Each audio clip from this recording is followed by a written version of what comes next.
Hi everyone, I'm back with another tutorial video. In this following tutorial, I will be showing you how to view Instagram story without anybody knowing.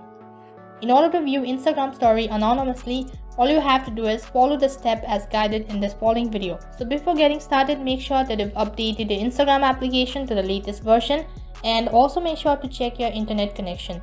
So then unfortunately there is no such feature on Instagram, but then there are some alternative method on how you can see somebody's story anonymously. Usually this kind of method only works on public account. So then in order to view somebody's story anonymously, first method is that by creating a fake account. So then in order to create a fake or a secondary account, all you have to do is tap on the profile icon in the bottom right corner. So once you do that, on the other side, tap on your username in the top left corner, and you can see right at the bottom there is an option called add account. Just tap on it.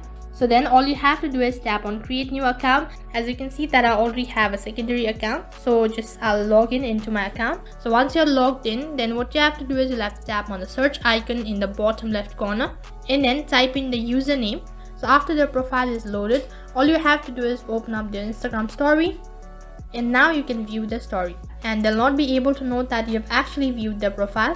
So you can do this anonymously by creating a fake account. So as I've already mentioned before that this method will only work on public account. So the another thing what you can do is just simply go back to your original account. So after you're done logging into your account, just scroll down and then turn on your flight mode. So once you turn on their flight mode, then all you have to do is open up their Instagram story. Just like this, you can see that I'm able to see their story while my device is on flight mode. So after you're done viewing the Instagram story, next just go back and then close your Instagram application and then close it from the background as well. And now turn on your flight mode. So now the person will not be able to know that whether you have viewed their story or not, as your username will not appear under their story. So these were the method on how you can view Instagram story anonymously. So that is all for this video. I hope the video was helpful. Make sure to like, share, subscribe and also hit the bell icon so that you never miss an update. Thank you for watching.